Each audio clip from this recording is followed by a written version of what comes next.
Bom dia a todos. Bom dia. Que a paz do nosso querido Mestre Jesus nos envolva nessa sua misericórdia infinita. Nada melhor do que nós encerrando uma semana. Nós temos essa oportunidade de ver a nossa casa cheia, repleta de irmãos queridos. Lembremos sempre que não só os encarnados, mas os desencarnados também. E que nós possamos, nesses minutos que estaremos juntos aqui, realmente buscar esse conhecimento tão necessário que liberta todos nós. Os trabalhadores, os frequentadores e outros irmãos de outras casas espíritas, outras correntes religiosas que estão aqui presentes, para nós é motivo de imensa alegria, muita alegria mesmo. Que nós possamos, então, nos confraternizarmos neste banquete espiritual que hoje está nos sendo ofertado. Muito se fala de reforma íntima. No meio espírita, então, bastante falamos de reforma íntima. Mas, verdadeiramente, o que é a reforma íntima? Qual a sua importância? Qual o seu conceito? O que a reforma íntima nos proporciona em termos de evolução espiritual, moral e intelectual? Nas minhas leituras, nos meus estudos, eu cheguei à conclusão que a reforma íntima ela já vem sendo dita de todos os tempos em que a humanidade terrena está na Terra. Desde os antigos profetas, passando pelo nosso querido Mestre Jesus e até nos dias atuais, e não só na doutrina espírita, mas tenho a certeza que em outras correntes religiosas se fala dessa reforma íntima, porque muita gente vê falar em transformação espiritual, transformação moral, reforma interior.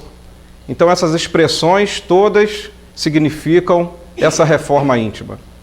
Então veja que todas as religiões, todas as pessoas desejam compreender o que verdadeiramente representa essa reforma íntima. Vamos nos prender primeiramente àquele vocábulo reforma, porque reforma vem do verbo reformar. E reformar lá no dicionário quer dizer dar nova forma, dar melhor forma. Tem o sentido de reconstruir, como se fosse reconstruir uma casa velha ou um ambiente que não está adequado. Então vejam que reformar quer dizer melhorar algo que já existe e que não está bom, precisa ser reformado, precisa ser melhorado. Então veja que a proposta da reforma íntima é nós darmos uma melhor forma, uma reforma interior para cada um de nós, para nos melhorarmos. Então, a reforma íntima, como nós falamos, é coisa do Espiritismo? Não, não é do Espiritismo. Vejamos uma passagem do nosso Mestre Jesus, em que está lá no capítulo 15 do Evangelho de Mateus. Quando os fariseus e doutores da lei foram a Jerusalém e encontraram com o Mestre, e lhe fizeram uma pergunta para o deixá-lo numa situação difícil, por que seus discípulos, ao fazer as refeições, não lavavam as mãos? Ele deu vários ensinamentos, várias advertências, mas ele falou uma coisa muito interessante para eles e, obviamente, para todos nós. Ele diz assim: escutai e compreendei isto. Não é o que entra pela boca que macula o homem, mas o que sai da boca é que macula o homem. Porque o que sai da boca procede do coração. E é isso que torna o homem impuro. Então veja que Jesus já nos advertia a respeito do nosso íntimo, do nosso interior. Quando boas coisas, quando os bons pensamentos, quando ações no bem procedemos, é porque o nosso coração está cheio de coisas puras. Mas quando procedemos no mal, quando agimos contrário à lei de Deus, quando agimos contrário aos ensinamentos de Jesus, quando não praticamos as boas obras, é porque o nosso coração está cheio de impurezas. E por isso há necessidade da reforma, de alguma forma nos tornarmos melhor. Então veja que reforma íntima é de todos os tempos e Jesus, nos seus textos escritos pelos evangelistas, está recheado de orientações para nós fazermos essa reforma interior. Então vamos seguir em frente, meus irmãos, e eu coloquei esse texto extraído da obra de Hermance Dufour, Reforma Íntima Sem Martírio, e que ela vai ser praticamente a base do nosso estudo, da nossa apresentação. Olha o que ela coloca. Alguém gostaria de ler? Livros e palestras, orientações e vivências dos outros são valorosas referências para o ponto de partida de uma longa viagem que terá de ser trilhada com nossos próprios pés. Obrigado. O que a irmã quis dizer para nós? Que os livros, que as palestras, que as orientações, que as vivências das diversas criaturas são excelentes, valorosas referências para um ponto de partida, para um ponto inicial de nossas vidas, porque será uma longa viagem a ser trilhada com os nossos próprios pés. Ou seja, tudo que aqui falarmos, mostrarmos em termos de literatura, dos textos, dos autores espirituais e os nossos comentários, que eles sirvam de valorosas referências para que cada um possa se autoanalisar e ter a certeza de que essa reforma íntima, essa reforma interior, é de cada um de nós num processo de dentro para fora. Porque, numa visão distorcida, a grande maioria das criaturas querem transformar o seu próximo, querem transformar o seu irmão de acordo com aquilo que ele acha que o nosso irmão deva corresponder às nossas expectativas. E a reforma íntima vem mostrar exatamente isso, que nós precisamos nos auto-transformarmos, numa autoanálise, numa auto-reflexão, e que isso é uma longa viagem, é um processo, como nós vamos ver. Então, meus irmãos, tudo aquilo que eu falar aqui, primeiramente, como os meus ouvidos estão muito próximos de mim, servirão para mim primeiramente. E os ouvidos dos senhores e senhoras que estão mais distantes, que essas palavras sirvam para as suas reflexões. E em nada do que eu comentar aqui ou colocar e mostrar dos autores espirituais está sendo direcionado para alguém. Porque se a reforma íntima é um processo em que nós temos de nos reformarmos a nós mesmos, busquemos essas orientações e esses comentários para reflexões e não vejam como críticas ou apontamentos, porque não tem esse entendimento.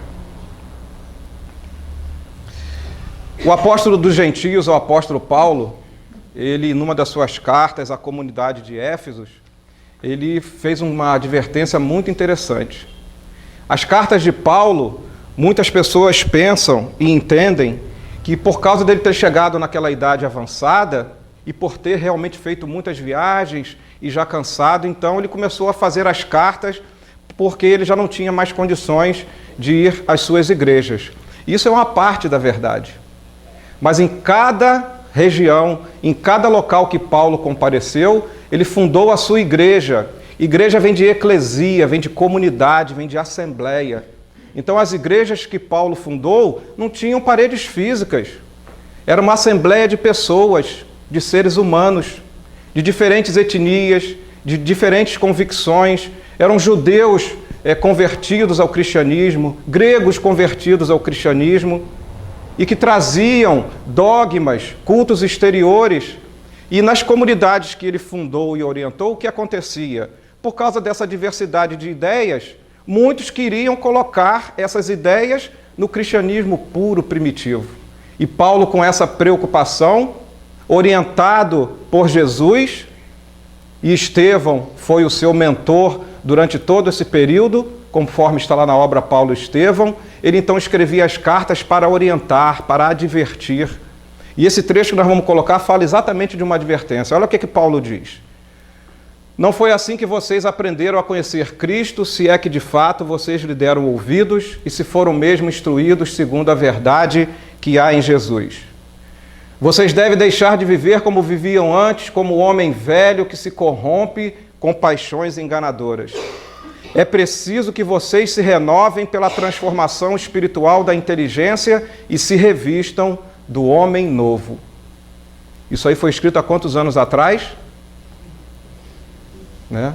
Então vejam que reforma íntima passou pelos profetas da antiguidade, passou e passa pelos ensinamentos de Jesus, e o apóstolo Paulo, em perfeita consonância com os ensinamentos de Jesus, já alertava não só a comunidade de Éfesos, mas toda a humanidade terrena.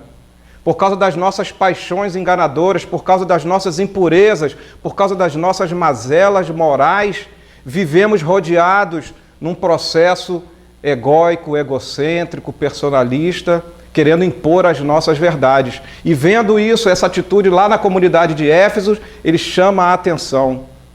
Cuidado com as paixões enganadoras do homem velho. Já é a hora da transformação espiritual da inteligência, já é a hora da transformação moral do espírito imortal, para que ele se revista do homem novo. Revestir não quer dizer só colocar uma nova vestimenta, mas quer dizer encher-se de qualidades. Olha que Paulo nos fala, há necessidade do homem velho revestir-se de novas qualidades para se transformar nesse homem novo. E baseado nesse texto, Hermance Dufour vai nos comentar o seguinte: fala-se muito do homem velho e quase nada sobre como consolidar o homem novo. Dominados pelo mau hábito de destacar suas doenças espirituais, criou-se um sistema neurótico de supervalorização das imperfeições morais que tem conduzido muitos espiritistas à condição de hipocondríacos da alma. Isso é uma advertência muito séria. Ao invés de nós buscarmos esse homem novo, esse homem transformador, que vai promover a nossa edificação moral e espiritual, nós ficamos presos, atávicos, retidos a esse homem velho, egóico, personalista, e passamos a destacar as nossas imperfeições naquele sistema de sou pecador, sou pecador, sou pecador. Isso é um processo, um sistema neurótico de doença da alma. Nós precisamos destacar os valores do homem novo para que ele desperte em nós, como nós vamos ver. E ela prossegue: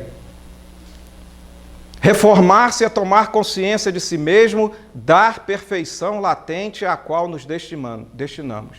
Então, reformar-se, transformar-se, melhorar a si próprio, o primeiro passo é a tomada de consciência. Se nós não tomarmos consciência, nós não despertaremos para esse processo autotransformador. Porque, ela diz, é dar perfeição latente à qual nós destinamos. Então, de alguma forma, esse estado de perfeição já existe em nós. Os valores nobres, os valores divinos, as virtudes já existem em nós, de alguma forma dormitando dentro de nós, dentro do nosso íntimo. Estou me referindo ao espírito mortal, a sua personalidade, a sua consciência, os seus hábitos, os seus costumes. E essas virtudes, de alguma forma, estão dormitando, estão em estado latente dentro de nós. E ela encerra dizendo, em outras palavras, estamos enaltecendo o ato da autoeducação. Então está claro que a reforma íntima, como nós entendemos, é a melhora de nós mesmos, mas em um processo de, primeiro, de tomada de consciência de si mesmo. Precisamos nos interiorizarmos, descobrirmos o que há dentro de nós, em termos de espírito imortal. O que está realmente em estado de perfeição, que está dormindo e nós não estamos percebendo. Mas é um processo de autoeducação. O computador está igual a mim, viu, gente? Bastante lento. Alguém gostaria de ler?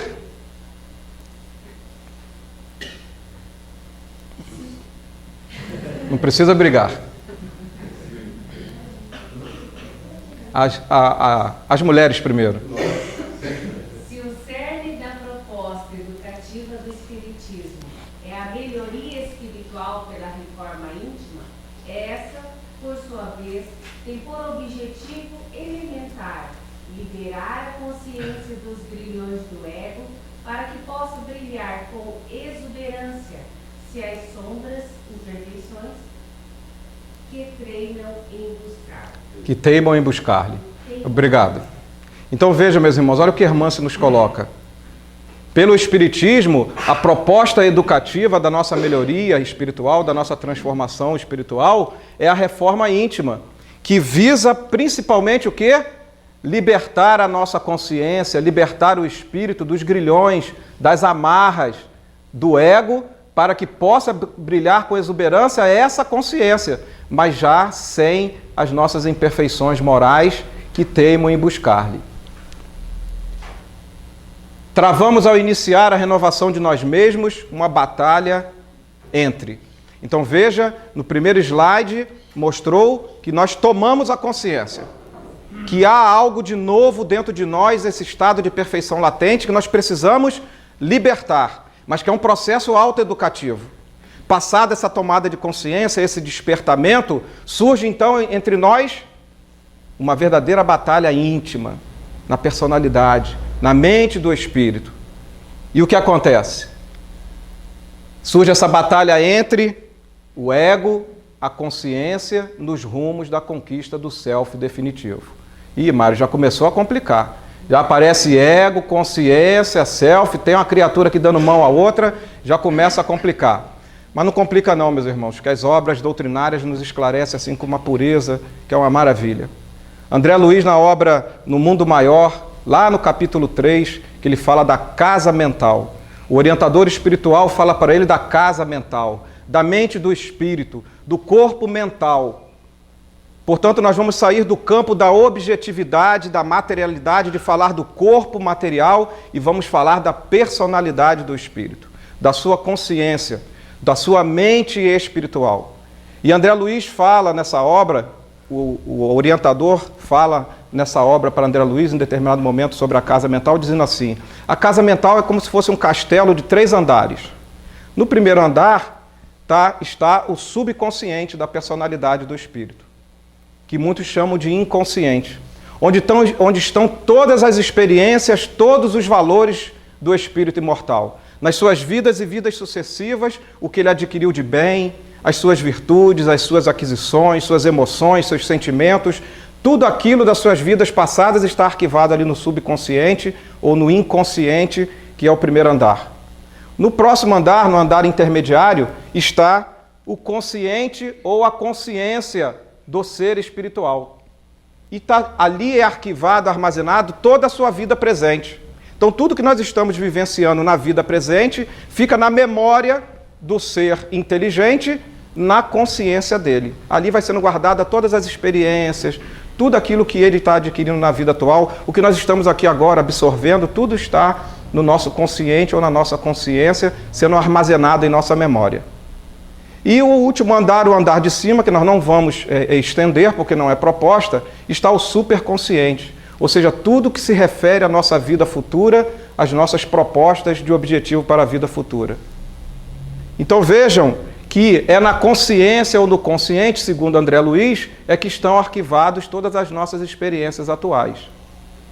Mas se nós formos agora analisar à luz da psicologia transpessoal, com Alírio Cerqueira Filho, por exemplo, à luz da psicologia profunda com Joana de Ângeles, eles dizem que a nossa personalidade, o nosso psiquismo, ou seja, o nosso conjunto de experiências que envolve esses 3 andares que André Luiz fala da casa mental, ou seja, o nosso passado, o nosso presente e o nosso futuro, esse conjunto, esse arcabouço de conhecimentos e de vivências que está no nosso psiquismo, que está na personalidade do espírito, ele se divide em 2 estruturas. Uma das estruturas é o ego. O ego é o nosso lado sombra, é onde estão as nossas imperfeições, onde está a nossa ignorância, onde está a nossa insistência, a nossa renitência em querer despertar para a evolução, no caminho ainda do mal, ainda no caminho contrário às leis divinas, às leis naturais. Então veja que o ego é o nosso lado enfermiço, é o nosso lado ainda doente, falando em termos subjetivos, não estamos falando do corpo carnal, que seja bem claro isso, meus irmãos. Estamos falando da mente espiritual, estamos falando do espírito imortal. E esse ego, então, carregados dessas atitudes, desses pensamentos, desses valores, onde estão permeadas, então, essas energias do seu ego, dos seus sentimentos egóicos, egocêntricos, personalistas. E Alírio Cerqueira fala que dentro dessa estrutura do ego, ele é muito feliz, que ele diz que no nosso ego, que é esse lado nosso enfermiço, tem 2 faces. Uma face bastante clara, que ele fala que são as nossas atitudes, os nossos pensamentos permeados pelas energias do desamor, da ausência de amor. E ali estão todas as negatividades desse ego. Portanto, esse ego é quem, meus irmãos? Senão o homem velho. Aquele homem velho que Paulo está se referindo, que precisa ser transformado. E ele diz, então, que nessa face do ego, que ele chama de negatividades do ego, estão todas as energias de ausência de amor. Ódio, egoísmo, orgulho, mágoa, ressentimento, angústia, depressão, ansiedade, medo, violência, ciúme. Poderíamos aqui elencar várias, né? Mas vamos botar aqui as principais. E existe uma outra face desse ego, que são chamadas de máscaras do ego. permeadas pelas energias do pseudo-amor, do falso amor. São instrumentos de fuga desse ego nosso doentio, dessa parte nossa da personalidade doentia. Essas máscaras do ego buscam, como o próprio nome diz, mascarar, esconder as nossas condutas do desamor, nesse processo de euforia, de autopiedade, de perfeccionismo, de puritanismo, de auto-perdão. Esses dois aqui últimos nós vamos ter a oportunidade de falar. Então aqui está sendo apresentado para nós quem é o homem velho. Esse é o homem velho que Paulo se referia, presos às paixões desordenadas. Mas vejam que dentro dessa estrutura do psiquismo, os autores dizem que na consciência é onde está todos os valores presentes da nossa vida. Mas não apenas isso. Vamos nos reportarmos à questão 621 do Livro dos Espíritos. Kardec pergunta à espiritualidade superior: aonde está a lei de Deus? Qual a resposta que eles deram, meus irmãos? Alguém lembra? Está onde? Na nossa consciência. Então as leis de Deus, as suas leis de amor, de justiça e de caridade estão na nossa consciência. Entendido isso, vamos analisar agora essa estrutura psicológica chamada self. Os autores espirituais dizem que o self é o nosso lado divino, é o nosso ser essencial, é o nosso eu divino, é onde estão as energias divinas, amorosas, é onde está o bom, o belo, aonde estão os valores divinos que Deus depositou na nossa consciência através da sua lei natural, da sua lei divina, está na nossa consciência. Portanto, o self, esses valores divinos, estão armazenados de alguma forma na nossa consciência. Por isso que nosso estado de perfeição é latente. Porque ele está armazenado na nossa consciência, aguardando o quê? Qual é a primeira atitude da reforma íntima? Nós colocamos lá no primeiro slide. Tomada de consciência. Quando tomamos consciência, despertamos quem? Esse self. Portanto, esse self é quem? É o homem novo. Por isso que o homem novo já existe dentro de nós. Mas está o quê? Ainda dormindo. Veja, nós estamos falando isso no campo da subjetividade. Obviamente, para entendermos. E assim, quem é esse homem novo? É da estrutura psicológica nossa, da estrutura do nosso psiquismo, onde estão esses valores essenciais, essas virtudes. Então, em nós habita as energias permeadas do amor. Não poderia ser diferente. Nós somos filhos de Deus. Deus é amor. Portanto, nós somos filhos do amor. E Deus não nos faria maus para alguma coisa num processo de fora para dentro nos tornarmos amorosos. O amor já existe dentro de nós. É isso que nós estamos procurando entender. E assim, essas energias, esses valores estão aonde? Na bondade, na fraternidade, na solidariedade, ética, compaixão, justiça, sinceridade, tolerância, amizade, autoestima.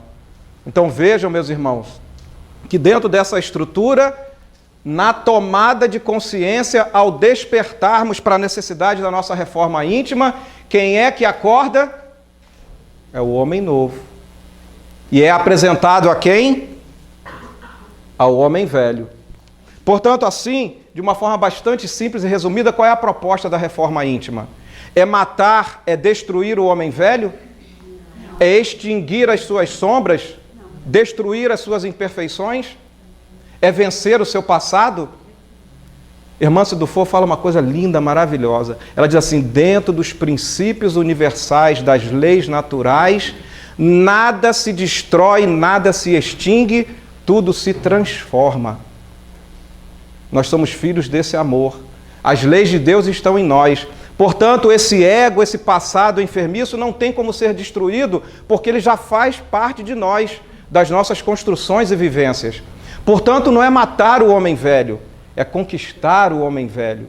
Não é extinguir as suas sombras, as suas imperfeições, é viver em harmonia com as suas imperfeições. Porque na tomada de consciência, o homem velho é apresentado ao homem novo.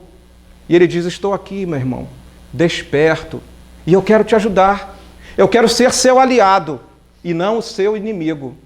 E dentro desse processo de autoaceitação e autoeducativo, nós vamos nos autotransformar pela presença do homem novo que desperta em nossos corações. E ela diz assim: conquistar o homem velho, viver em harmonia com as suas sombras está inserida numa das mais belas palavras dos dicionários humanos: educação. Por isso que a proposta do Espiritismo é educativa, porque a educação não nasce do dia para a noite. O processo de reforma íntima, de autotransformação, ele é longo, ele é uma viagem. Tem princípio, tem meio e tem fim. Portanto, meus irmãos, vocês estão sentados, amarrem os cintos, porque nós vamos agora para essa longa viagem. Passear por essas páginas doutrinárias para que nós possamos apresentar esse homem novo a esse homem velho, egóico, atávico, de mente cristalizada, personalista, que precisa ser educado. Educação. É a proposta da reforma íntima. Assim ela diz: não são poucos os companheiros que demonstram silencioso desespero quando percebem que o esforço pessoal de melhoria parece insuficiente ou sem resultados. Ora, meus irmãos, espíritos milenares que somos, carregamos esse lado egóico nessas existências milenares. E de repente surge um homem novo se apresentando para ele, querendo transformá-lo. E o que descortina para a frente dessa criatura é o quê? Todo um mundo novo que ele não conhecia, como uma proposta de educação, de autoeducação, que vai exigir dele o quê? Esforço, testemunho, sacrifício, e ele se assusta. O homem velho, que é puritano, que é perfeccionista, fala: opa, não quero esse homem novo aqui não quero nem dar a mão a ele. E surge então esse silencioso desespero, porque a proposta educativa, ela é gravíssima, né? Ela é muito séria, porque vai mudar as nossas vidas. Entregaram-se às fileiras de amor ao próximo, mas continuam asilando impiedoso sentimento de frustração para as lutas reeducativas. Então, despertamos a consciência, fomos apresentados ao homem novo. Esse despertar, nos assustamos com esse homem novo querendo nos transformar, e aí o que acontece? Muitos de nós entram nas fileiras do amor ao próximo, e a autora diz: vigiamos os nossos pensamentos, oramos fervorosamente, mas percebemos que surge uma força interior, algo que nos impõe, que nos retém os nossos impulsos autotransformadores, que não quer que nós nos eduquemos para esse homem novo. Quem é essa força interior? Quem é essa força imposta? Senão o lado egóico do ser. É o homem velho, dizendo: homem novo, chega para lá, eu não quero te conhecer não, porque eu não estou pronto para isso. É procrastinador, né? O homem velho quer sempre deixar para amanhã. E a proposta é imediata, porque já tomamos a consciência. Não guardamos dúvidas em afirmar que o trabalho iluminativo de todos nós tem um ponto comum: a urgente necessidade de educar os nossos sentimentos. Disso nós já não temos dúvida. Precisamos educar, não precisamos? Nos autoeducarmos nesse processo de reforma interior? À luz dos conceitos espíritas, educar é ir de encontro aos germes da perfeição. É ir de encontro a quem? Ao homem novo. É aquela perfeição latente, que se encontram potencializados na alma desde sua criação. É despertar, dinamizar as qualidades superiores que todos trazemos nas profundezas da vida inconsciente ou subconsciente, mas entendendo que é aquele conjunto do nosso passado, presente e futuro. E ela diz assim: fica a indagação como educar sentimentos para adquirir reações e interesses novos, afinados com esses valores excelsos, com esses valores do homem novo, depositados em nós mesmos. Então, meus irmãos, dentro ainda das nossas limitações, da nossa ignorância, nós despertamos, queremos realizar a reforma íntima, mas a resposta é como? Como vamos educar os nossos sentimentos? E a irmã não vai nos deixar sem resposta. Ela diz então: a educação de nossos sentimentos é algo doloroso que fazem do mundo emocional um complexo de vivências afetivas de longo curso. Já comentamos isso, né? Nas nossas vidas e vidas sucessivas, erros e acertos, encontros e desencontros. Já temos aquisições, virtudes já consolidadas, mas ainda temos muitas imperfeições desse lado egóico. e que nas nossas vidas e vidas sucessivas, nos relacionamentos, nos ambientes familiares, nos reencontros de espíritos, filhos de Deus, muitas questões de vivências afetivas ainda não estão bem acertadas. E o lado egóico fala muito forte, né? Então é um processo doloroso realmente. Então, educação dos nossos sentimentos. Essa educação das emoções é penetrarmos partes ignoradas de nossa intimidade espiritual no resgate de valores divinos adormecidos. Então, a viagem que nós propomos é uma viagem interior, é introspectar, é buscar regiões ignoradas do nosso psiquismo, da nossa mente, para encontrarmos esse homem novo que já acordou, que já está diante do homem velho, mas que nós não sabemos o que fazer com esse homem novo. E o homem novo está dizendo assim: eu quero te educar, eu quero educar teus sentimentos, para que você vença, destruindo o homem velho. Não, vença no sentido de estar em harmonia com as suas imperfeições e entrar nesse processo de educação. Olha que coisa linda, né? Formulai, pois, de vós para convosco questões nítidas e precisas. Olha que questões que ela coloca para nós. Com que intenção pratiquei tal ato? Qual a intenção ao dizer algo a alguém? A intenção é muito importante, porque Jesus disse: aonde estiver o seu coração, o seu tesouro estará quem? O seu coração, né? E onde está as impurezas e purezas? No nosso coração, nos nossos sentimentos. Então é muito importante nós fazermos essas perguntas diariamente que ela nos apresenta. Com que intenção pratiquei algo? Qual é a minha intenção? O que eu queria realmente? O que eu queria dizer para alguém, por exemplo? Que nome aos sentimentos, dar nome aos sentimentos, escolha um episódio do teu dia e interrogue pensativamente. Que sentimento estava por trás daquele acontecimento? Essas perguntas, meus irmãos, são feitas de nós para nós mesmos. Nós estamos conversando. Consciência com o homem velho. Estamos perguntando isso aí, ó. Admitir o que sentimos. Se não tivermos coragem para o enfrentamento interior, não faremos muito progresso na arte de descobrir nossas mazelas. Ora, se é um processo educativo de nossos sentimentos, essas perguntas precisam identificar a nossa intenção, precisam identificar os nossos sentimentos, e o primeiro passo é admitir o homem velho, é admitir o que sentimos. Por que sentir e nomear o sentimento em relação a essa criatura? Qual a razão desse meu sentimento em circunstâncias como a que experimentei? Medidas aferidoras dos nossos sentimentos. Indaguemos sempre em cada ocasião qual sentimento nos impulsionou nessa ou naquela situação. Cultivar a empatia, colocarmos no lugar do outro, né? Isso é a empatia. Por que motivo aquela pessoa agiu assim comigo? Que motivações levam alguém a fazer o que fez? São algumas perguntas que ela coloca nesse primeiro processo, nesse primeiro instrumento que eu chamo instrumento terapêutico e pedagógico. Porque a reforma íntima, sendo um processo, uma proposta educativa, ela tem início, meio e fim. A primeira foi a tomada de consciência. O homem novo despertou e está querendo educar o homem velho. Não é isso que nós vimos? E agora nós precisamos o quê? Educar os nossos sentimentos.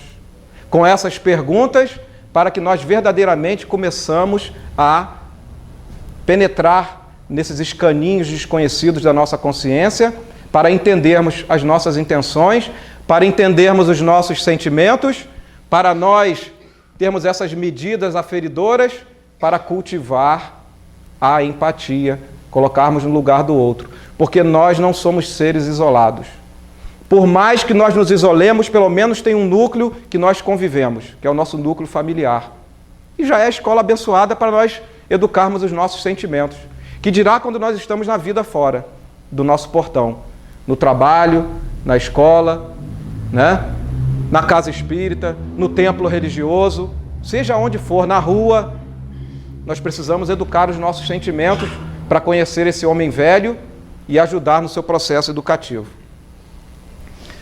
A reforma íntima é diz Hermance, um trabalho processual, como nós já citamos aqui. É uma proposta educativa, portanto, ela é processual, ou seja, obedece a uma sequência. É uma viagem para o nosso interior, que nós vamos insistir aqui repetidas vezes.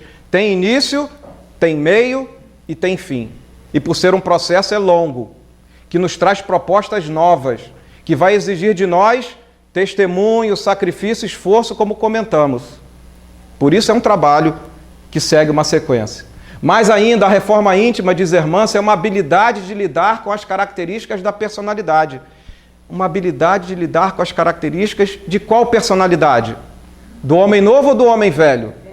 Do homem velho, porque lá está o seu caráter, o seu temperamento, seus valores, seus vícios, seus hábitos, seus desejos, são alguns desses caracteres que podem ser renovados ou aprimorados. Eu diria que devem ser e não podem ser, porque nós já tomamos a consciência. A nossa presença aqui já mostra que nós já estamos na tomada de consciência da necessidade desse homem novo acordar e nos ajudar nesse processo autoeducativo. E agora nós estamos educando os nossos sentimentos. Portanto, devem ser renovados e aprimorados. O maior obstáculo a transpor é o interesse pessoal, o conjunto de viciações do ego repetido durante variadas existências corporais e que cristalizaram a mente nos domínios do personalismo. Interesse pessoal, personalismo, isso aqui é a característica do homem velho. O homem novo é diferente, como nós vamos analisar, né? Evidencia-se a urgência da edificação de laços de afeto nos grupamentos humanos, no intuito de fixarmos na intimidade as mensagens do Evangelho e do bem universal. Tomada de consciência, homem novo desperto, querendo educar o homem velho, educando os nossos sentimentos através dessa reforma íntima, processual, a habilidade de lidar com a nossa personalidade manhosa, atávica, egóica. Precisamos desenvolver os laços de afeto. Construir os laços de afeto, porque a afetividade faz parte desse processo educador dos sentimentos. Precisamos desenvolver habilidades, posturas nos nossos grupamentos humanos. Então é nos grupamentos, é na vida de relação que nós vamos estreitar os nossos laços de afeto. Nos grupos de estudo, seja de que religião for, nós estamos falando aqui da doutrina espírita, seja que templo religioso for, de que ideologia for.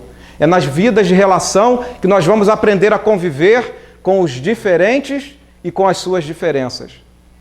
É na vida de relação, nas nossas inter-relações, que nós vamos aprender a falar para não agredir, para não ofender, porque nós temos todo o direito de nos posicionarmos. Entretanto, como nos posicionamos e como falamos, vai uma grande diferença.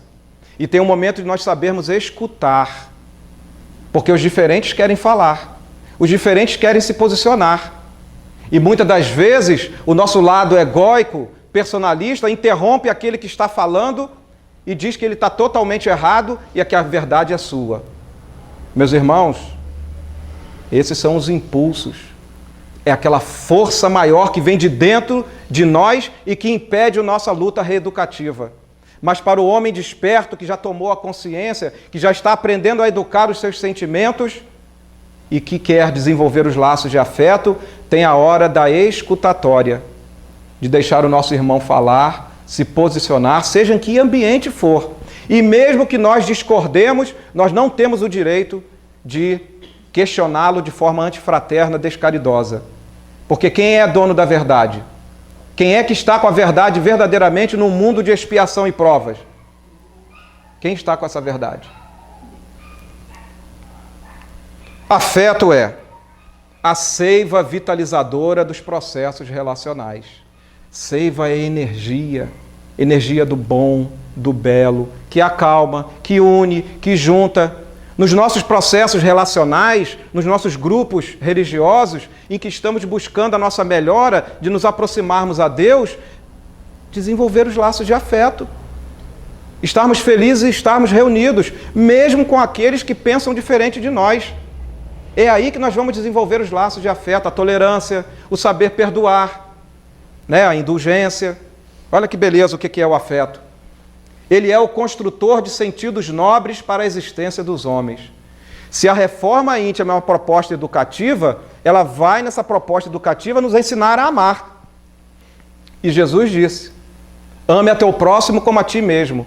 Se nós ainda não aprendemos a nos amar, nós precisamos, nesse processo educativo de sentimento, de desenvolver os laços de afeto, aprendermos a amar. Que está onde? Esse amor? É a perfeição latente, é o homem novo. O homem novo está permeado de energias amorosas. Ele quer nos ensinar a amar. Mas precisamos tomar consciência, precisamos educar nossos sentimentos, precisamos desenvolver a afetividade, os laços de afeto. Extenso será esse caminho reeducativo na vitória sobre nossa personalidade manhosa, talhada pelo egoísmo. A autora vai falar durante todo o trecho, chamando a atenção do homem velho. Porque é o homem velho que precisa ser transformado. Mas ela vai falar do homem novo também, tá, gente? É claro. Senão não entenderíamos esse processo educativo, não é verdade? Quem gostaria de ler? Por favor. O meio prático é eficaz e consistente. Conforme ensino os bons espíritos da codificação, é o conhecimento de si mesmo. Viagem interior, autoanálise, autointrospecção, viajar para suas partes ignoradas, tomada de consciência de si mesmo, dar perfeição latente, é ir de fora para dentro, introjectar e auto-conhecer-se. Eu pergunto, como é que nós vamos reformar o interior dessa casa se nós a não conhecemos? Lá do lado de fora, a gente tem como perceber se essa casa precisa de reforma? Não, nós precisamos conhecer a casa. E a casa é o nosso ego. Na medida em que conhecemos as nossas imperfeições, que a identificamos e, mais ainda, nesse processo de tomada de consciência, a aceitamos e não nos violentamos, não transformamos o homem velho em inimigo, muito pelo contrário, em aliado, a gente encontra aquela harmonia interior, de saber conviver com as suas imperfeições, com as suas deficiências. E agora, nesse processo de conhecimento de si mesmo, que é um mapa de como chegar ao eu verdadeiro, a consciência, aquele self, o eu divino, o homem novo permeado das energias de amor. E o Espiritismo nos fala bastante interessante nessa questão 919, em que Kardec conversa com Santo Agostinho. Vamos ver o que ele fala do autoconhecimento. Quem gostaria de ler, por favor? Qual o meio prático mais eficaz que tem o homem de se melhorar nesta vida e de resistir à atração do mal? Um sábio da antiguidade vos disse, conhece-te a ti mesmo. Olha que pergunta maravilhosa, né? Kardec quer o meio prático. Só o meio prático? Não, eficaz. Tem que ser eficaz, né? Não basta ser eficiente. Ele tem que ser realmente um processo transformador em nós. Então, qual é esse meio prático eficaz? Já de se melhorar nesta vida, nessa reencarnação. Não é esperar para amanhã, não. E ele disse, Sócrates, um sábio da antiguidade, vos disse, conhece-te a ti mesmo. Na verdade, essa frase não é de Sócrates, é um conjunto de ensinamentos, né, que foi tirado lá da Grécia Antiga, lá dos templos, onde tinha as pitonisas, que os sábios se manifestavam, que eram os espíritos, se manifestavam para aqueles gregos antigos, para eles poderem buscar o conhecimento. Então disse, conhece-te a ti mesmo, conhece-te o teu homem velho e desperta o teu homem novo. E aí Kardec não poderia, de fazer pergunta mais inteligente, né? Conhecemos toda a sabedoria dessa máxima. Entendemos que precisamos nos autoconhecer. Porém, a dificuldade está precisamente em cada um conhecer-se a si mesmo. Não é um processo educativo? Nós precisamos saber como é que é conhecer-se a si mesmo. Se a gente não sabe, como é que a gente vai educar? E aí ele diz, qual o meio de consegui-lo? Santo Agostinho responde. Quem gostaria de ler? Fazer o que eu fazia quando vivia na Terra. Ao fim do dia, interrogava a minha consciência, passava a revista ao que fizera e perguntava a mim mesmo se não faltara algum dever, se alguém tivera motivo para de mim se queixar. Foi assim que cheguei a me conhecer e a ver o que em mim precisava de reforma. Qual reforma? Reforma íntima. Então, Santo Agostinho, simplesmente no final do dia, depois de um dia exaustivo de trabalho, de exercício no bem, se esforçando, para trabalhar no bem, ele chegava na intimidade da sua casa e fazia uma autoanálise. Perguntava, qual o bem que fiz hoje? Qual o bem que deixei de fazer? Fiz o mal ofendi, magoei alguém? Dentro dessas posturas, dessas perguntas, daquela educação dos sentimentos que a irmã se colocou para nós, aquele leque de perguntas, é que ele passou a autoconhecer-se. Ele conheceu a sala. Ih, precisa trocar essa janela. Ih, essa lâmpada está queimada. Ih, aqui o piso está quebrado. Então eu preciso agora reformar, melhorar, tornar melhor. Esse é o processo de autoconhecimento, né? O conhecimento de si mesmo é, portanto, a chave do progresso individual. Mas o próprio Santo Agostinho pergunta para ensinar. Ele pergunta a ele mesmo, como há de alguém julgar-se a si mesmo? Porque tomou a consciência, despertou, né? Está procurando educar seus sentimentos, desenvolver seus laços de afeto. E agora surge o autoconhecimento como uma dessas ferramentas terapêuticas e pedagógicas. E aí eu começo a fazer essa autoanálise no final de cada dia. E dou de cara com quem? Nesse passeio interior. Dou de cara com o homem velho. E agora, como é que eu vou julgar essas minhas ações, essas minhas posturas, esses meus valores? Então Santo Agostinho pergunta, como? E é simples a resposta. Quem gostaria de ler? Quando estiveres indeciso sobre o valor de uma de vossas ações, inquiri como a qualificarias se praticada por outra pessoa.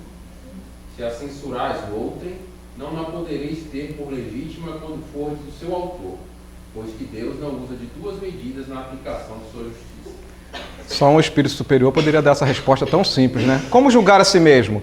Santo Agostinho é espírito da codificação, é espírito superior. E um dos princípios básicos da doutrina espírita é a moral dos espíritos superiores. Qual é a moral dos espíritos superiores? Não faça aos outros aquilo que você não gostaria que os outros te fizessem. Então, julgar-se a si mesmo é usar a moral dos espíritos superiores. Além daquele leque de perguntas, daquela autoanálise, se coloca no lugar do outro. Eu estou lá no lugar do Ricardo. E aí eu que estou aqui ofendo o Ricardo. E como que eu agiria lá como Ricardo? É me colocar no lugar do outro. Ele ficaria triste, aborrecido, sairia e ia embora, nunca mais voltaria aqui na casa. É assim que nós julgamos a nós, a todo instante, a todo tempo, nesse processo contínuo, nessa grande viagem da reforma íntima. E Santo Agostinho encerra dizendo, perscrute, né, introjecte, analise profundamente, conseguintemente a sua consciência, aquele que se sinta possuído do desejo sério de melhorar-se. Somos nós. Já tomamos consciência, o homem novo já foi apresentado para nós, estamos desejosos de educar os sentimentos, temos a consciência que precisamos desenvolver os laços de afeto e já conhecemos essa ferramenta poderosíssima chamada autoconhecimento. Se puder dizer que foi bom o seu dia, poderá dormir em paz e aguardar sem receio o despertar na outra vida. Que bênção, né? Graças a Deus. Muito bem, meus irmãos. Nesse item, apesar de ter lá o capítulo 7 desse livro, Sexualidade e Hipnose Coletiva, nós vamos nos referir mais à questão da hipnose coletiva, que é uma coisa muito importante para nós entendermos outra ferramenta que a reforma íntima nos dá, uma ferramenta educativa. Não vamos falar de sexualidade porque não é a proposta do nosso tema. Quem gostaria de ler? Intenso desejo acompanha a humanidade em todos os tempos. Ser feliz. Isso é geral. Mesmo aqueles que negam que não quer ser feliz, ele está negando a si mesmo. Ele está olhando só o homem velho. Todos nós queremos ser felizes. Todos. Não existe ninguém na humanidade terrena que não queira ser feliz. Sabe por quê? Porque nós somos filhos de Deus. As leis de Deus, a lei de amor, de justiça e caridade está na nossa consciência. Deus está no nosso íntimo. Deus é amor. Deus é felicidade. Deus é paz. Então nós queremos isso. Por mais que a criatura se negue, ela um dia vai despertar para que todos nós queiramos realmente ser felizes. Quer continuar? Entretanto, o incômodo sentimento de impotência aprisiona o homem. A ignorância sobre como trabalhar pela sua felicidade. Quem é essa ignorância? É o homem velho, que prefere ficar impotente diante de todas essas ferramentas maravilhosas nesse processo iluminativo, nesse processo educativo. Como, então, trabalhar pela sua felicidade? É o que Hermance vai nos colocar. Estremunhado pelo cansaço, A maioria das criaturas rende-se a propostas humanas de prazer, como sendo a alternativa mais fácil, ainda que passageira. Muito bem, meus irmãos. Desde que a humanidade, a civilização humana existe, desde que o homem está na Terra, de alguma forma ele buscou a sua felicidade. Desde os homens primitivos, nos seus primeiros passos na vida, ele começou a despertar para essa necessidade de tornar a sua vida melhor, né? Para o seu alimento, para o seu abrigo, não importa o que, mas intimamente ele queria melhorar de alguma forma a sua vida para ser feliz. E nesse caminhar, nesse processo em que evoluímos intelectualmente, já evoluímos bastante moralmente, mas se nós olharmos o contexto da obra, a humanidade terrena, o que a gente vê? É um materialismo ainda exorbitante. E muitas criaturas que ainda não despertaram para essa necessidade de conhecermos a vida espiritual, que é a vida que verdadeiramente nos aguarda, nesse preparo, nessa escola abençoada, pelo homem ego que vence, que retém ele para esse homem novo que ele não quer se transformar, busca então ser feliz de que maneira? Nas sensações da matéria. Começa a colocar todos os seus objetivos, todas as suas necessidades no plano da materialidade. É o ter e não o ser. Então busca a casa, o carro, o avião, as viagens, as roupas maravilhosas, muito dinheiro no banco. Espera aí, Mário. Você está fazendo proselitismo, então, que nós não devemos adquirir os bens materiais? Não, muito pelo contrário. Trabalho efetivo, honesto. Nós não temos direito de adquirir os bens materiais? Temos. Mas o que a vida nos mostra, o que os ensinamentos de Jesus nos mostra e o que Paulo fala, que nós precisamos nos transformar espiritualmente pela inteligência para o homem novo, porque a verdadeira vida que nos aguarda é a vida espiritual. Então, cadê os valores espirituais que nós não estamos buscando? Porque são esses valores que vão nos dar a verdadeira felicidade. Então, nessa busca desenfreada da felicidade, na horizontalidade da vida, na materialidade da vida, queremos cada vez ter mais bens materiais e não sermos mais o homem novo. E ficamos nesse processo, então. Ela prossegue dizendo: forma-se assim um processo coletivo de hipnose, escravizando bilhões de almas no atoleiro dos vícios comportamentais de variados matizes. Nessa extensa e vigorosa teia de ondas, criaturas fora da matéria têm como centro de interesse o planeta das provas e expiações terrenas. Meus irmãos, a humanidade terrena, segundo Hermance nessa obra, já chega aos 30 bilhões de espíritos. Nos censos atuais, temos mais de 6 bilhões de encarnados. Portanto, temos 23 bilhões de desencarnados na fila. A grande maioria aguardando uma reencarnação. Então, tirando os bons espíritos, espírito superior, Jesus, tirando os bons espíritos, trabalhadores do bem, que eu não sei qual é a quantidade, a grande massa são de espíritos imperfeitos, querendo reencarnar. E vejam que se os reencarnados estão nessa materialidade da vida, seus pensamentos apenas voltados para os bens materiais, aqueles que sintonizam com essas ideias que estão desencarnados, de alguma forma seus pensamentos também se sintonizam com aqueles que estão nessa sintonia da materialidade da vida. Bilhões e bilhões de espíritos que estão próximos à crosta terrestre, porque ainda ou não acreditaram que desencarnaram, ou sabem que desencarnaram e não querem se reformar, não querem ser o homem novo. E buscam as sensações da matéria, entrando num processo de ligação, num processo de sintonia, num processo de hipnose, como a autora coloca aqui, nessa situação. Bilhões e bilhões de espíritos, um se relacionando com o outro, nesses interesses desse mundo de expiação e provas. Influindo sobremaneira na economia psíquica da humanidade em perfeito regime de troca. Perfeito regime de troca. Aonde está o seu tesouro, estará o seu coração. Como que estão os seus pensamentos? Como que está a tua vida? Quais são os seus objetivos? Quais são as suas propostas de vida? Qual é o teu sentimento? Qual é a sua intenção? Telepatias deprimentes e conúbios, ligações mediúnicas exploradoras, formam um ambiente astral de várias localidades, expelindo energias entorpecedoras e hipnóticas, abalando o raciocínio e instigando os instintos animalescos.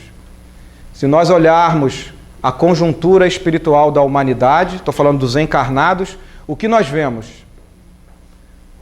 Guerras, lutas fratricidas por ideologias, por intolerância religiosa, social, econômica, irmãos matando irmãos, os nossos comportamentos no trânsito,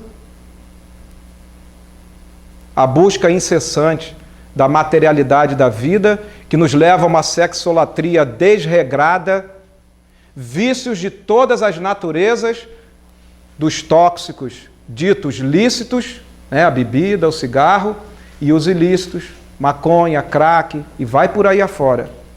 Aqueles que se sintonizam nessa materialidade da vida com esses desejos materiais estão em sintonia com os nossos irmãos que estão na vida de além-túmulo, criando essa teia, essa psicosfera, essa hipnose coletiva, onde adoecemos a nossa alma, patologias mentais, orgânicas, processos obsessores e auto-obsessores, criando uma psicosfera, um mar de energias pestilenciais, onde um troca com o outro esses desejos, esses sentimentos e essas ações. Onde nas nossas ruas, bairros, cidades, estados e países encontram-se nessa hipnose coletiva. Irmã, se nos chama a atenção porque nós estamos falando de reforma íntima. E qual o processo, então, para nós modificarmos essa situação? Anteriormente já mostramos. Tomada de consciência, o homem novo apresentado ao homem velho, querendo transformar o homem velho, a educação dos sentimentos, desenvolver os laços de afeto, o autoconhecimento e como sairmos dessa psicosfera. Alguém gostaria de ler? Não precisa brigar. Ninguém? A prece seja o primeiro ato do dia, porque estamos retomando o contato com o corpo após uma noite de emancipação. Durante o sono físico, viajamos de retorno à vida espiritual. É aquele processo de afrouxamento das nossas energias, em que o corpo descansa e o espírito se desdobra e vai para a vida espiritual. Como que é a vida dele na vida material, no meio material? Quais são os seus prazeres? Quais são as suas afinidades? O que ele gosta de fazer? Ao retornar, durante a emancipação da alma, vai reencontrar quem? Aqueles espíritos que se sintonizam com ele. Portanto, meus irmãos, ao retornarmos ao estado de vigília, e durante o estado de vigília, uma das ferramentas terapêuticas e pedagógicas da reforma íntima é a prece. Não poderia ser outra também. Porque a prece, a oração, é que nos coloca em sintonia com os planos superiores da vida, as energias nobres. Quando oramos para Deus, quando oramos para Jesus, quando oramos para os nossos anjos da guarda, para os bons espíritos, o nosso pensamento durante a oração entra em sintonia com essas forças nobres superiores. E aqueles irmãos que estão procurando sintonia conosco não conseguem sintonizar-se, porque nós nos fortalecemos através da prece. Mais ainda ela diz, quem ora toma contato com o Deus interno, ativando a expansão da consciência, desatando energias de alto poder construtivo e libertador sobre todos os corpos e na psicosfera ambiente. Assim, estabelecido esse estado interior de dignificação espiritual, o próximo passo é lançar-se ao esforço reeducativo na transformação de hábitos. Então já vimos a educação dos nossos sentimentos, né? Bastante explorado. Dentro dessa hipnose coletiva, desse materialismo, a prece é instrumento confortador. Mais ainda, é libertador, é esclarecedor, porque nos liberta dessas teias, dessas energias perniciosas, pestilenciais dos nossos irmãos que ainda estão com a sua mente em desalinho. Ainda vibram no mal e não no bem. E agora precisamos então caminhar nas transformações dos hábitos. Outro instrumento que a reforma íntima vai nos proporcionar. Olha o que a irmã se nos coloca sobre essa transformação de hábitos ou de costumes. ou de posturas. Consideremos alguns comportamentos que serão efetivos roteiros de combate, vigília e treinamento para a instauração das linhas éticas no processo autotransformador. Ela diz, Hermance, que esses comportamentos são verdadeiros suprimentos morais, preventivos e fortalecedores para toda criatura que deseja, tomada a consciência, reformar-se intimamente para estabelecer um processo de ética da transformação da paz interior, da felicidade que nós buscamos. Que comportamentos são esses? Vou elencar aqui apenas alguns, tá? Postura de aprendiz. Jamais perder o vistoso interesse em buscar o novo, o desconhecido. A postura de aprendiz se traduz no ato da curiosidade incessante. Toda vez que nós nos colocamos na postura de aprendiz, nós estamos exercitando dos valores ou virtudes do homem novo. Nós nos colocamos na condição de humildes. A humildade é característica do aprendiz, que quer o novo, que quer conhecer o novo, que quer verdadeiramente essa curiosidade incessante. E desejamos aprender. Portanto, quando o homem novo se coloca diante de nós, nós não o refutamos, não permitimos que o nosso lado egóico afaste ele de nós, porque ele já está desperto, ele já está acordado. E eu quero aprender. É uma postura comportamental. Observação de si mesmo é o conhecimento das nossas emoções, o não julgamento e a autoavaliação constante. Isso é muito importante, né? Observarmos a nós mesmos, porque a proposta da reforma íntima é transformar o nosso próximo. Não, é transformar a nós mesmos. Então, ao olharmos os nossos irmãos e às vezes alguma coisa nos incomoda e intimamente, por causa do nosso lado egóico, acabamos julgando, né? Aí, muitas das vezes condenando. Porque aquilo, nosso irmão é o espelho. O que incomoda nele é o que está latente em nós. É o que existe em nós do lado egóico. Precisamos, então, observar a nós mesmos e julgando e sempre se autoavaliando. E não julgar e autoavaliar o homem velho. A transformação é pessoal, é de cada um. Tendemos a avaliar o próximo e esquecer o serviço que nos compete, é o que falamos, né? A mudança íntima exige uma seletividade social dos ambientes e costumes em razão dos estímulos que produzem reflexos no mundo mental. Então veja, o trabalho de reforma íntima, né, é penoso, é doloroso, porque exige testemunho, existe sacrifício. Então aquele que verdadeiramente despertou para a reforma íntima, muitas das vezes ele vai ter que renunciar, selecionar os ambientes por onde ele se encontra. Por quê? Olha o que foi falado na hipnose coletiva. Que tipo de ambiente você frequenta? Que tipo de local você gosta de frequentar? O que acontece nesse ambiente? Quais são as condutas nesse ambiente? Isso é de cada um, é pessoal. Porque se verdadeiramente queremos estar em pensamento, em oração com as forças nobres da vida, com os espíritos nobres, nós precisamos selecionar os ambientes que nos encontramos, né? Observar a nossa casa mental. No entanto, a renúncia deve ampliar-se também ao terreno das opiniões pessoais, para os quais frequentemente o orgulho nos ilude. É aquela questão que nós falamos, né, do julgamento, autoavaliação, opiniões pessoais. Qual a intenção? Que sentimento me levou a falar ou a agredir determinada pessoa? Olha o processo da educação do sentimento.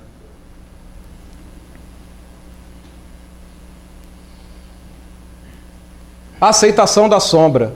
Sem a aceitação da nossa realidade presente, poderemos instaurar um regime de cobranças injustas e intermináveis conosco e posteriormente com os outros. Eu coloquei isso aí para afirmar, mas nós já falamos bastante. É aquele processo de aceitação do homem velho, né? Tornar ele um nosso aliado. Outra postura, o auto-perdão. Esse é o auto-perdão do homem novo e não do homem velho. A aceitação precisa do perdão. Recomeço é a palavra de ordem nos serviços de transformação pessoal. É uma postura de perdão às faltas que cometemos, mas que gostaríamos de não cometer mais. Esse é o auto-perdão do homem novo, que tomou consciência, passou a se autoconhecer, passou a ficar em harmonia com as suas imperfeições e ao identificar as suas imperfeições, ele a aceita, mas num processo proativo. Fui orgulhoso hoje, a partir de hoje não serei mais orgulhoso. Vou lutar, vou me esforçar para não mais desenvolver o orgulho Não vou deixar o homem velho vencer esse homem novo que está acordando dentro de mim. A vigilância é a atitude de cuidar da vida mental, cultivar o hábito de higiene dos pensamentos, da meditação no conhecimento de si, da absorção de nutrição mental digna, nas boas leituras, nas conversas, nas diversões, ações sociais. Vigilância é a postura da mente alerta, ativa, sempre voltada a ideais enriquecedores. Então, se precisamos vigiar e orar, se precisamos cuidar da nossa vida mental, dos nossos pensamentos, se precisamos educar nossos sentimentos, nada melhor do que nós vivermos nesses ambientes, né? De boas leituras, conversas, diversões. Veja que na renúncia ninguém diz que ninguém pode se divertir. A pergunta é, qual a intenção? Que ambiente eu estou frequentando? Que psicosfera, que energia mental está naquele ambiente onde eu me encontro? Então as diversões não são proibidas, mas a nossa vigilância é necessária. A oração, repetidas vezes, a irmã se coloca, e eu estou seguindo a orientação do autor espiritual. A oração é instrumento da nossa reforma íntima. É a terapia da mente. Sem oração, dificilmente recolheremos os germes divinos do bem que constituem as correntes de energia superior da vida. Através dela, igualmente, despertamos na intimidade forças nobres que se encontram adormecidas ou sufocadas pelos nossos descuidos de cada dia. Isso nós já comentamos, né? A tolerância. Toda a evolução é concretizada na tolerância. Deus é a tolerância. Os objetivos da melhoria requerem essa complacência conosco para que haja mais resultados satisfatórios. Complacência, que é a benevolência, não significa conivência ou conformismo, mas caridade com os nossos esforços. Isso é claro, né? Se nós tornamos o homem velho aliado nosso, nós temos que ser caridosos com ele. Temos que ser tolerantes, que a tolerância faz parte da caridade, né? Nos auto-aceitarmos, nos auto-perdoarmos, mas num processo transformador, que é esse processo educativo. A socialização, seu interesse pessoal é o grande adversário de nosso progresso. Então a ação em grupos de educação espiritual será excelente meditação contra o personalismo e a vaidade. Destaquemos assim o valor das tarefas doutrinárias regadas de afetividade e senso moral. Isso nós vimos lá na edificação dos laços de afeto. É nos grupamentos, nos grupos de estudo, nas nossas reuniões, que vamos nos socializando para vencermos esse personalismo egóico, egocêntrico do homem velho, desenvolvendo os laços de afetividade. E por fim, a caridade é outra postura comportamental, esses suprimentos, né, morais preventivos e fortalecedores. Se socializar pode imprimir novos impulsos e reflexões no terreno da vida mental, a caridade é o dínamo, o motor, é o gerador de sentimentos nobres que secundaram o processo socializador, levando ao nível de abençoada escola do afeto e revitalização dos ensinamentos espíritas. Ora, se nós devemos buscar nos grupamentos humanos, nos socializarmos, nos interrelacionarmos, é ali desenvolvendo os laços de afeto que nós vamos praticar essa caridade primeira, a caridade mãe de todas as virtudes, porque ela é esse propulsor, esse dínamo, esse gerador de sentimentos nobres, sentimentos do homem novo. E é o que nós estamos tentando educar, despertar, desde a nossa fala inicial, né? O que procede do coração? Vejamos o que a irmã agora vai nos falar a respeito do homem velho. Dentre os velhos inimigos a burilar na caminhada educativa, as tendências constituem fortes impulsos da alma que desviam o ser de seu trajeto natural na aquisição das virtudes. Quais são as tendências do homem velho? Lá naquela figurinha lá aparece quais são as suas tendências, né? Seus comportamentos, suas posturas. Ela diz, tendências são inclinações, são pendores que determinam algumas características comportamentais da personalidade do homem velho. Vamos falar aqui do homem velho. Entre essas inclinações, vamos encontrar tendências que se apresentam junto aos nossos celeiros espíritas. Mas em todos os celeiros, obviamente, né? Remanescentes de fortes condicionamentos psíquicos. Engessamento de conceitos. Isso acontece bastante em qualquer agrupamento humano, seja religioso ou não.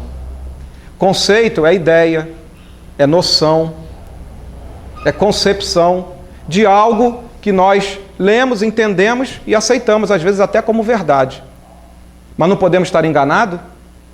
Outros não têm o direito de analisar, de refletir e de dar um novo conceito, ou um conceito diferente? Mas o homem velho, nas suas tendências egóicas, normalmente quer impor a sua verdade engessando os conceitos. Está escrito aqui, é isso. Está escrito, é isso aqui que nós vamos cumprir.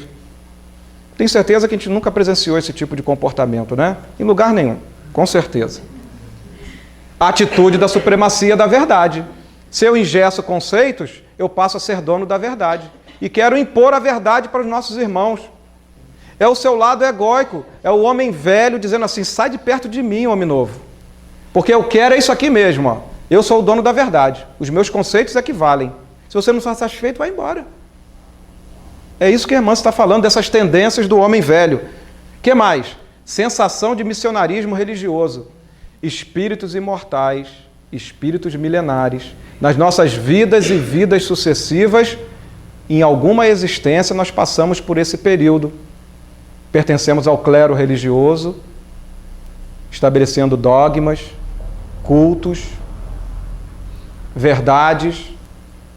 Fizemos parte dessas tradições religiosas, daquela teocracia onde impomos, pela nossa autoridade religiosa, impomos a irmãos, e a história da civilização não nos nega isso. Obtivemos o poder econômico, social e político, e engessando conceitos, engessando verdades, dominamos pela ânsia do poder, do vil metal, do egoísmo, do orgulho, que são características do homem velho.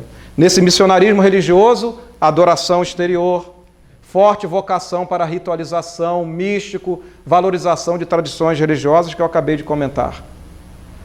Submissão de conveniência a líderes. Se há um verdadeiro líder nesse planeta, é quem? Jesus. E a sua liderança se impôs pela sua autoridade moral. Líder se impõe pela sua autoridade moral. Todos nós estamos abaixo de Jesus. Quem é verdadeiramente líder? Quem verdadeiramente sabe tudo? Mas muitos passam, então, ainda a ser dominado pelo homem velho, que é uma postura tranquila, eu não questiono. Aquele irmão ali está ótimo, está liderando a nossa casa, o nosso ambiente, ele está certíssimo. Submissão de conveniência, porque não quer se autotransformar, não quer enfrentar esse homem velho. E aceita esses nossos irmãos, esses líderes, e estamos alimentando nesses líderes o seu lado egóico, porque não nos posicionamos, não nos colocamos, não falamos, não dizemos aquilo que pensamos e achamos, de forma clara, objetiva, fraterna e solidária, porque essa é a característica do homem novo. Desvalorização de si mesmo em razão da condição de pecador. Lá no início, a irmã se falou sobre isso, sobre os hipocondríacos da alma. Não falamos? São posturas neuróticas, onde mais valorizamos o homem velho do que o homem novo. E aí somos pecadores, e vamos ser castigados, como se não houvesse um Deus que é amor, que é misericórdia, e está colocando todas essas opções para nós refletirmos sobre a nossa transformação moral, a nossa reforma íntima. Condutas puritanas perante a sociedade e seus costumes. Isso aí é das máscaras do ego, né? Instrumentos de culpa lá do homem velho, características do pseudo-amor, do falso amor. Puritanismo no dicionário, bons costumes, moral, mas puritanismo, à luz da doutrina espírita, é doença da alma. É um estado afetivo doente. Olha que a irmã se fala sobre o puritanismo. A vivência exterior do espiritismo, a criação de protótipos, de modelos de conduta, do tipo espírita faz isso ou não faz aquilo. Esse espírita aí é homossexual, não pode entrar na casa espírita. E o Mário se divorciou, a sua reforma íntima está perdida. E o Pedro fuma, e a Maria bebe, faz o maior escândalo. Quem somos nós para julgarmos? Quem é o dono da verdade? Quando na verdade a reforma íntima nos ensina que nós precisamos abraçar esses irmãos e desenvolver os laços de afeto para que ele possa despertar junto conosco. É uma fachada, é um adorno, ela diz, é um adorno moral das nossas atitudes, onde tem mais discurso do que vivência. Ser puro é a aspiração evolutiva mais elevada que se pode conceber em nosso estágio de vivências. O puritanismo, ao contrário, é algo exterior, uma fachada da atitude que não corresponde a valores autênticos. Enquanto Jesus disse, bem-aventurados os puros de coração. O reino dos céus não virá pelas aparências exteriores. O que torna o homem puro é o que sai da boca porque procede do coração. Então a pureza é estado íntimo, né? E não esse puritanismo do homem velho que ele fala. Isso aí foi extraído de outra obra, né? Essa obra aí de Hermance. Cultivo de comportamentos moralistas, confusão entre pureza exterior e renovação íntima. Muito bem, meus irmãos, dito dessas tendências, olha o que ela fala. Com todo respeito à fraternidade, necessitamos urgentemente ter coragem de avaliar com sinceridade as influências éticas perniciosas, essas tendências, né? No quadro de nossas vivências espiritistas. Como? Convém que os líderes mais sensibilizados instiguem a formação da cultura da franqueza, com fraternidade e clareza, no intuito de estabelecer uma oxigenação na sementeira para a obtenção de mais qualidade nos frutos. Eu estou acelerando um pouquinho, porque muita coisa eu já comentei e vocês lendo consolidam, né? Muitos companheiros, os quais merecem nossa compreensão, costumam disseminar a concepção de que tudo deve correr conforme os acontecimentos e justificam-se com a frase: se fazendo assim está dando certo, por que mudar? Isso é a atitude do homem velho. É mais fácil porque não exige sacrifício, não existe testemunho. Ah, eu não vou discutir, deixa ele, daqui a pouco ele desperta. Isso é egóico.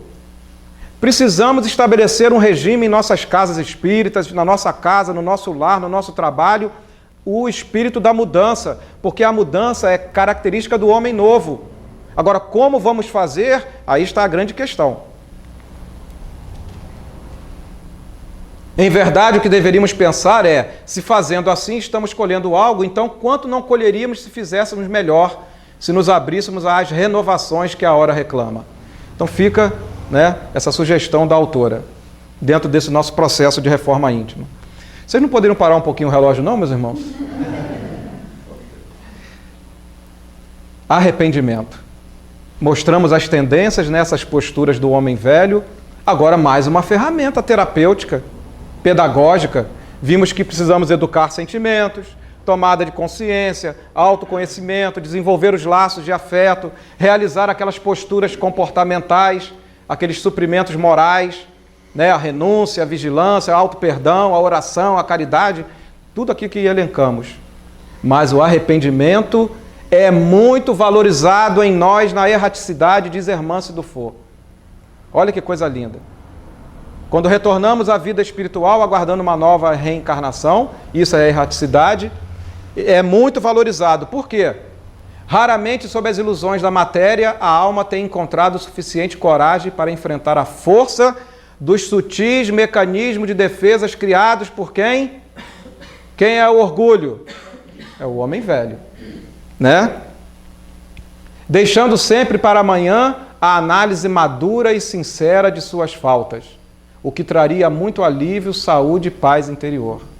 Meus irmãos, o arrependimento é uma das primeiras etapas para a regeneração de uma falta, de um erro.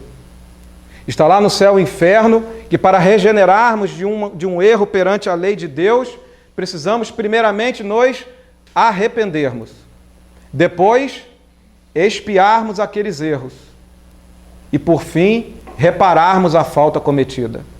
Então, quem não se arrepende não vai ter a oportunidade de reparar aquele erro cometido. E é isso que o homem velho vem fazendo em vidas e vidas sucessivas. Ele não se arrepende porque ele é egóico, ele é egocêntrico, ele é orgulhoso e não quero me modificar. Tem milhares de criaturas que nós conhecemos no dia a dia sem nenhuma conotação de crítica, isso é uma realidade. A criatura não quer se mudar, não quer se autotransformar, ela não quer ser melhor. É uma decisão dela. Consequentemente, ela não se arrepende, né? E quando retorna à vida espiritual, retorna em que condições? Culpas, remorsos, dores terríveis, martírios psicológicos terríveis. Essa é a realidade, é causa e efeito. Assim atua a justiça divina, o amor de Deus. Mas ele é tão amoroso e compassivo que nos dá uma nova existência. Para vencermos quem? esse homem velho. Não quero, não tem problema. Você tem a eternidade da vida, meu irmão, para se transformar. Quer ou não quer? Deus respeita o nosso livre-arbítrio, porque não somos máquinas, somos seres pensantes, né? Digamos que o arrependimento é uma chave que liberta a consciência dos grilhões do orgulho. Olha que beleza. O homem novo, quando apresentou-se lá ao homem velho, ele abriu a porta, porque o homem novo já se arrepende a todo instante. Errei, já estou arrependido. E traz o homem velho para ensinar isso para ele, nesse processo educativo, que já exaustivamente estamos falando, né? Sem arrepender-se, o homem é um ser que foge de si mesmo em direção aos pântanos da ilusão, por onde pode permanecer milênios e milênios. Aquele que não se arrepende vive no campo da ilusão, iludido, acha que vai ter a vida inteira, que nada vai acontecer, né? Estou bem assim, mudar? Eu vou me mudar? Para quê? Estou tão bem assim? Né? Nesse contexto que está sendo dito? Muito bem. Então vamos viver na ilusão? O que são as ilusões? Definamos ilusão como sendo aquilo que pensamos, mas que não corresponde à realidade. São percepções que nos distanciam da verdade. Então o homem velho, egóico, lá nas suas negatividades do ego, nas suas energias do pseudo-amor, ele é puritano, é perfeccionista, o auto-perdão dele, errei, tem a eternidade para me transformar, não quero me mudar não. Euforia, busca nas belezas da vida material, vive nesse campo da ilusão, pensa que a vida é assim mesmo e foge da realidade, foge da verdade. E aí? A pior das ilusões é a que temos em relação a nós, a auto-ilusão. O que é a auto-ilusão? É pior do que a ilusão, porque aí nós vamos estar nos referimos a nós mesmos, porque a ilusão é algo que a gente pensa que está certo, é a vida que a gente acha que está certo. A auto-ilusão está relacionada a nós mesmos. O iludido se esconde atrás de uma imagem que criou de si mesmo. É o puritano. Imperfeição moral, é a imperfeição do homem egóico, do homem velho. Para resguardar a autoridade social, o outro valor qualquer que deseje manter. Para resguardar a autoridade social ou outro valor qualquer que deseje manter. É aquele homem lá, engessamento de conceitos, né? Prevalência da verdade, missionarismo religioso, o puritanismo, né? Vive naquela doença, naquele sistema neurótico do pecador. Vive assim, na autoilusão. E aí a irmã se diz assim, é aquilo que pensamos que somos e desejamos que os outros creiam sobre nós. Mas isso é dos outros, né? Nós não somos assim, com certeza. Nós espíritas temos ilusões? E ela responde, porque ela estava no diálogo lá na Colônia Esperança, né? Nós espíritas temos ilusões? Responderei com clareza e fraternidade. Sim, muitas ilusões. Quais?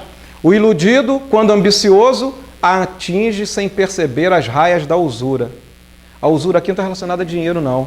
Está relacionada a um comportamento de excesso de poder. Transformamos líderes, que na verdade não são líderes, e aí, nesse processo retroalimentativo do seu lado egóico, ele passa a ter esses comportamentos. Além dos outros que já falamos, né? Das tendências. Então, excesso de poder.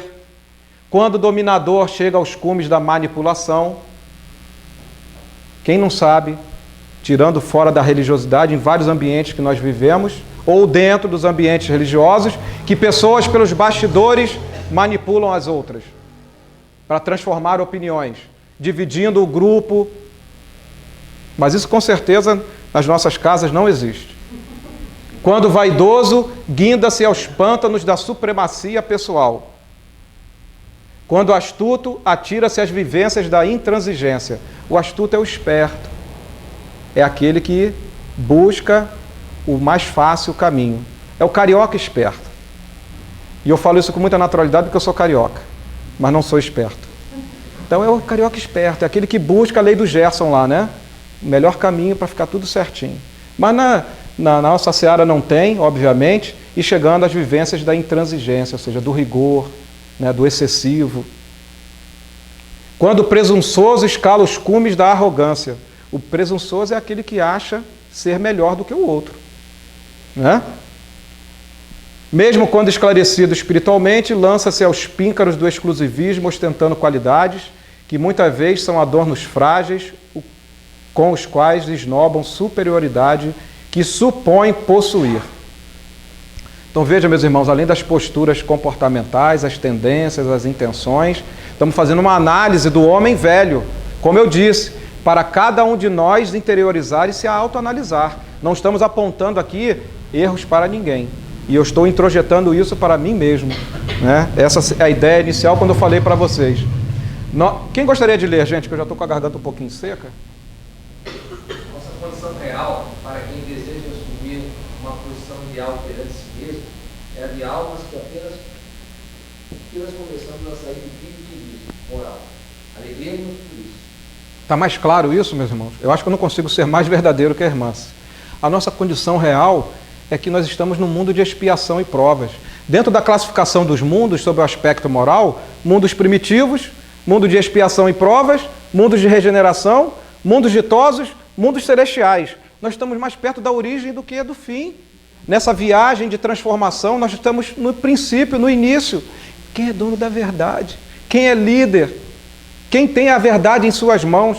Quem verdadeiramente, a pergunta é, quem verdadeiramente já se transformou moralmente, espiritualmente?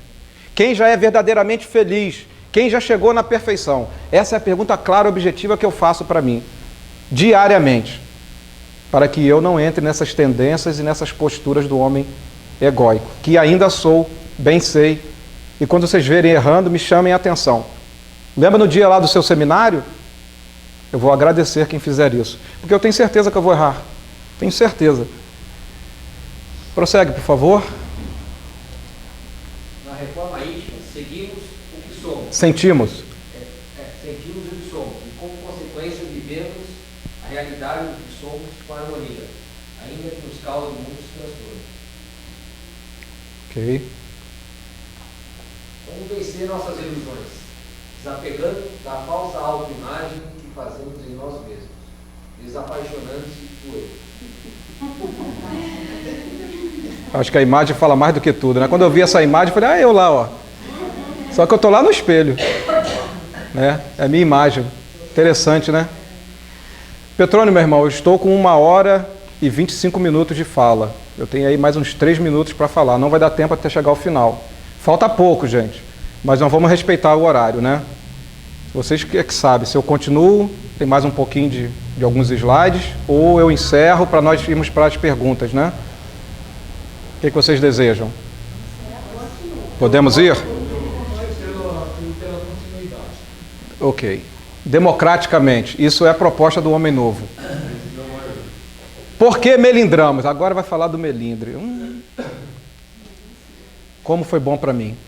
Por que nos ofendemos? Por que temos tanta suscetibilidade em relação a tudo que nos cerca?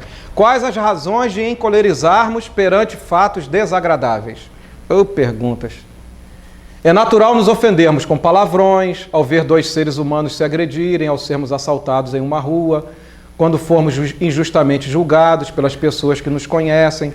Veja que ela diz que é normal. E é verdade. Nós temos mecanismos de defesa em que nossa mente, diante de uma situação difícil, diante de uma ofensa, instintivamente nós nos defendemos e nos preservamos. E isso é natural. Mas a mente do homem novo, o que ele faz? Ele avalia o que está acontecendo, a ofensa recebida, o que lhe desagradou, e como homem novo, ele vai tomar uma postura ajustada perante aquela situação difícil. Diferentemente do homem velho. Olha o que o homem velho faz. Contudo, larga diferença vai entre a ofensa natural e o melindre, que é reação neurótica às ofensas. É doença afetiva. O melindre é doença afetiva, é comportamento do homem velho, egóico, faz parte das suas negatividades do ego. Pequenas atitudes são motivos suficientes para que o portador do melindre se agaste, se irrite terrivelmente. Em corrosivo sistema de mágoa e decepção com os fatos e as pessoas que lhe foram motivo de incômodos e contrariedades. Quando eu li isso aqui, meus irmãos, eu entendi o que o melindre do homem velho faz conosco. Entramos num processo de mágoa, pelas ofensas recebidas, ao invés de uma postura do homem novo, que perdoa, que compreende, que aceita o nosso irmão ainda como um espírito em processo evolutivo. Nos decepcionamos. E sabe o que acontece? Pensamento, sentimento. Pensamento, coração. O que pensamos, sentimos. E de alguma forma geramos no nosso processo de pensamento energias deletérias, pesadas. A gente sabe quando está com mágoa, quando está com ressentimento, quando nós nos melindramos, nós nos sentimos pesados. Altera a nossa frequência cardíaca. E essas energias pesadas do melindre, da mágoa, da decepção, o que faz em nós? Desequilibra os nossos centros de força no perispírito. Esses centros de força estão associados ao nosso corpo orgânico, lá naquelas terminações nervosas, que estão ligadas a diversos órgãos do nosso corpo, a diversos sistemas orgânicos, e vão desequilibrar o nosso corpo orgânico. E aí vem patologias de etiologias de origem diferente que não sabemos. É depressão, é estresse,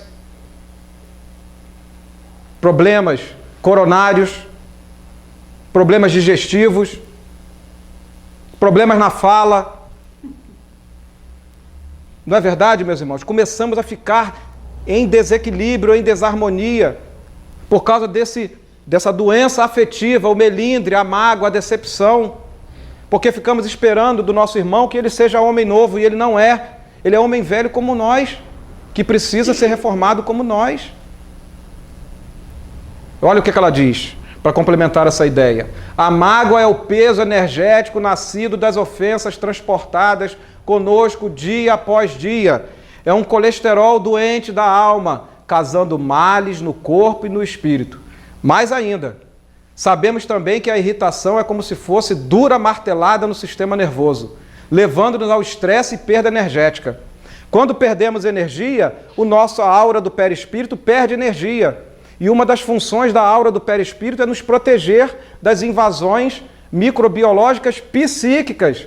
E mais ainda, abrimos portas, sabe para quem? Para os nossos obsessores. Olha o que o melindre, a mágoa, a frustração, a decepção, a irritação provoca em nós. Somos nós que nos adoecemos, em suma. Ao contrário, o homem novo se protege, porque não se melindra. É humilde, busca o bem, perdoa, é amável. E as outras que a gente poderia citar, né, meus irmãos? Primeiramente, deixemos claro que na raiz do melindre e da ofensa está o orgulho. Só para ratificar, né? O que está por trás da grande maioria das ofensas humanas são as contrariedades. Então, por que nós ofendemos? Porque de alguma forma nós nos contrariamos. É isso que ela está querendo dizer. Por quê? Nos contrariamos? Porque nos melindramos. E ao nos melindrarmos, guardamos o quê? Mágoa, decepção, ressentimento. Esse vício de não ser contrariado foi adquirido pelo espírito em suas diversas vilegiaturas reencarnatórias, nas quais teve todos os interesses pessoais atendidos a qualquer preço. Somos espíritos milenares, viajores do tempo. Não temos como negar que carregamos muitas das vezes essas condutas. Tivemos todos os nossos interesses atendidos. E agora, dentro de uma realidade, de uma reforma íntima, de um planeta que está em transformação, estamos caminhando para um mundo de regeneração, são colocados diante de nós essas ferramentas para nós buscarmos, através da nossa reforma íntima, vencer essas nossas imperfeições. Assim, a alma passa hoje por uma série de pequenas ou grandes situações na vida, se ofendendo e se irritando com quase todas. Um singelo ato de esquecer um documento. Graças a Deus, isso aí eu não faço. O simples ato de não ser correspondido num pedido a um familiar. Minha esposa não está aí? Ah, mas minha filha está. Senão eu ia dizer, não, eu não duvido que eu haja assim. Não mesmo, né? É o homem velho falando alto.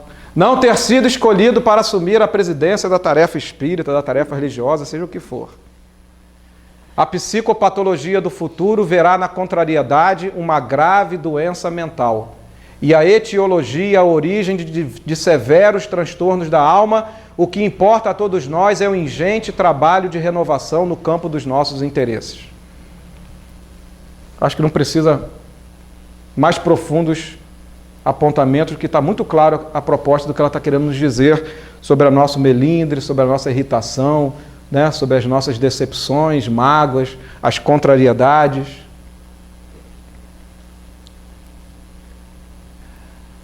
Já está cansado, né, computador? Está igual eu, né? Antes de colocar esse texto aqui, meus irmãos, veja o que a irmã se coloca na obra Reforma Íntima, extraído do Evangelho segundo o Espiritismo, capítulo 10, item 16. Sede indulgentes, meus amigos, porquanto a indulgência, a tolerância, a paciência, atrai, acalma, ergue, ao passo que o rigor, a intransigência, a presunção, a vaidade, o engessamento de conceitos, afasta e irrita. José é espírito protetor. E ela diz, José, o espírito protetor, diz que a indulgência acalma a alma, verdade incontestável. Por quê? Porque a indulgência cria focos de atração e interesses. Quando desenvolvemos nossos laços de afeto, passamos a ser mais tolerantes, mais pacientes, aprendemos a perdoar com mais facilidade. Criamos um clima, uma psicosfera, um campo energético entre todos nós, entre nós, primeiramente envolvendo a nós, né, essa energia branda que acalma, que tranquiliza, e aí passamos a atrair as pessoas para nós mesmos. E isso é contagioso, pega em todo o ambiente, se assim procedermos. Faz as pessoas sentirem-se calmas, benquistas ao nosso lado, elevando-lhes o astral emocional para viverem mais felizes. A indulgência é ferramenta terapêutica e pedagógica, assim como a tomada de consciência, a educação dos nossos sentimentos, a edificação dos laços de afeto, o autoconhecimento, a educação dos nossos sentimentos e tudo aquilo que nós vimos aqui apresentando como ferramentas, a oração. E a indulgência, que é a tolerância, que é a paciência, que faz parte da caridade, ela cria esses focos de atração, porque acalma a alma, né? Zelemos pelos nossos ambientes, tornando-os saudáveis e agradáveis. O nosso ambiente interior, sendo agradável e sendo saudável pela indulgência, pela prática da caridade em todos os sentidos, nós criamos essa psicosfera, esse campo energético entre todos nós que contagia, vai irradiando. Por isso que as pessoas se sentem bem num ambiente que é indulgente, que é fraterno, onde se desenvolve a afetividade, o respeito, o saber ouvir, o saber calar.